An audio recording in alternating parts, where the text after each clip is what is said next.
If you run a nursery, you've probably experienced this. You finally find a strong practitioner. They're reliable, they're good with children, parents like them, and you trust them. And you start to think, this is exactly what we need. And then they leave. No warning, no real issue, just gone. And suddenly you're back to recruiting again, covering shifts, trying to keep things stable. Now, most people assume this is about pay, but in reality, the real reason good practitioners leave is often more deeper than that. So in this video, I'm going to break down what actually keeps staff in a setting and the cultural changes that make the biggest difference. But a quick question before we get into this. As you're watching this, think about your own setting. Are people staying because they genuinely want to be there, or because they haven't found somewhere better yet? Because that difference matters more than people realize. But before we get into all of that, welcome to the channel.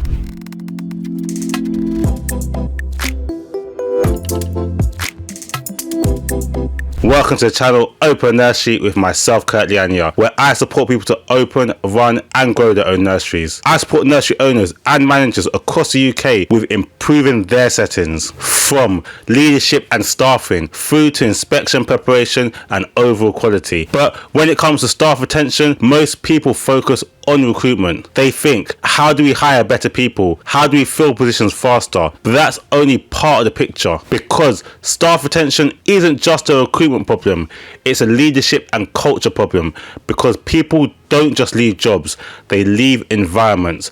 And often it's not something obvious. It's not always a conflict. It's not always a major issue. And it's not always one big moment.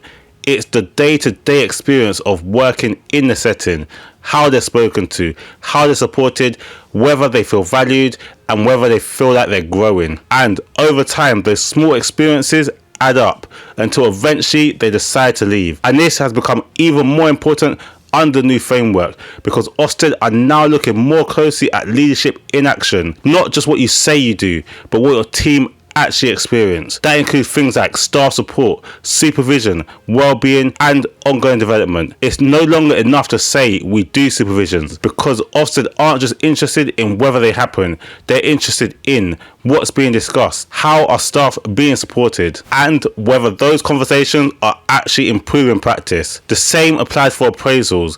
It's not just about ticking a box once a year, it's about whether staff feel guided, developed and clear on their next steps. So leadership is no longer something that sits in policies.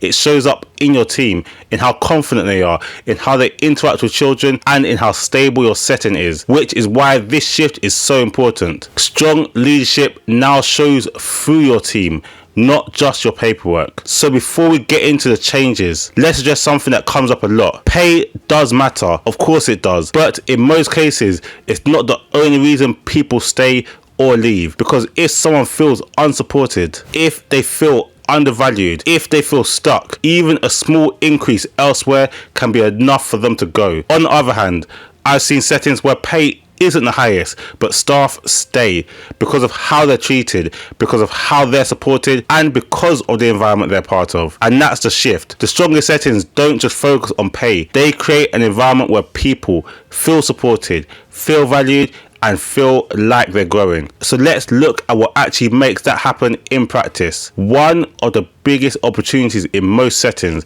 is supervision, because in some places supervision becomes a checklist. Safeguarding, tick. Training, tick. Any issues, tick. And then it's done. But strong supervision is completely different. It's not just something you do, it's something that adds value. It's a conversation, it's reflective, it supports development, and it builds confidence in your team. So instead of just asking, is everything okay? You can explore things like, how are you finding your practice at the moment? What's going well? What are you finding challenging? And where do you feel you need support? You're talking about real situations. You're helping staff think through difficult moments. You're identifying strengths, not just weaknesses. And over time, that builds trust, because staff will begin to feel like they're being supported, not just monitored. And that's the key difference, because good practitioners stay where they feel supported, not just managed. Another big reason strong staff leave is because they can't see a future where they are. They're doing their role well, they're showing potential, but nothing changes. There's no next step, no progression, no clear direction. And after a while, they start to think, if I want to grow, I might have to leave. And that's where you lose good people. Strong settings do this differently. They make growth visible. Even if someone isn't moving roles immediately, they can still see where they're heading. That might look like progression into room leader roles, taking on SEN responsibilities, supporting new staff, leading small areas of practice, and access to training and development. And importantly, having those conversations early, not waiting until someone is already thinking about leaving.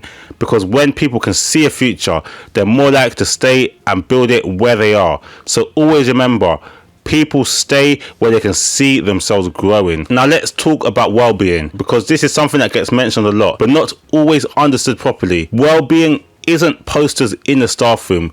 It's not just saying our staff well-being is important. It's how people actually feel at the end of the day. Do they feel supported? Do they feel overwhelmed? Do they feel listened to? Or do they feel like they're just getting through the day? And this comes down to things like workload. Are expectations realistic? Staffing levels. Are people constantly stretched? Support during difficult moments. Is help available when it's needed? And how leaders respond. Are concerns taken seriously? Because staff notice how leadership shows up under pressure. That's when culture is really felt. And this is the key point. Well-being is experienced, not announced.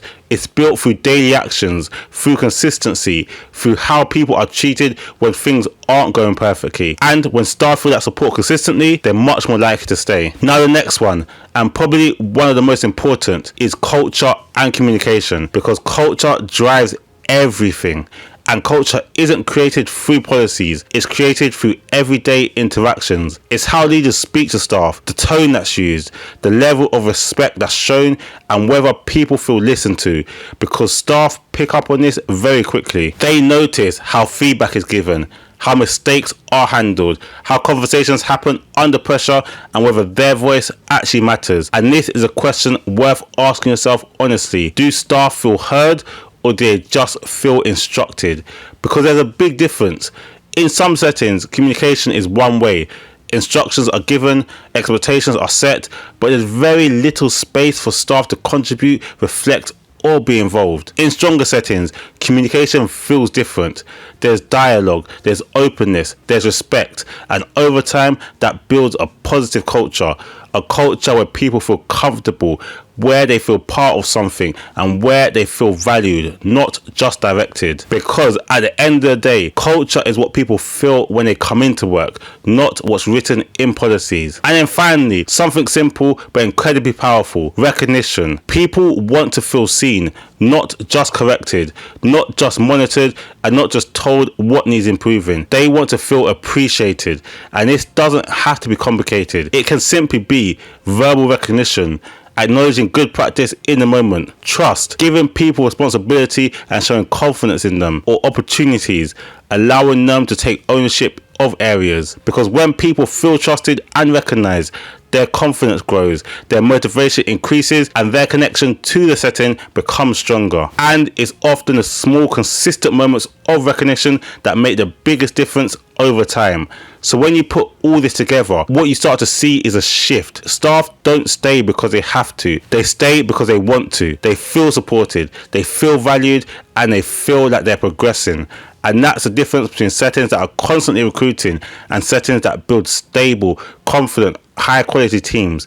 Because retention isn't something you fix at the end, it's something you build every day. So if you're working on improving your setting, whether that's staff retention, leadership, or preparing for your inspection, these are exactly the areas that make the difference, and it's something I support settings with through consultations and mentorship, helping you strengthen these areas in a practical, realistic way. So if that's something you're looking to improve, you'll find more details in the description below. And if you want to understand what Ofsted are now expecting from leadership and how that shows up in your setting day to day, I'd recommend watching this video next that you can see on the screen. It will give you a much clearer picture of what inspectors are really looking for, and if you found this useful, consider sharing it with your team, because these are conversations that actually improve practice. So wherever you head off to next, I wish you all the best, and I'll see you on the next video. God bless.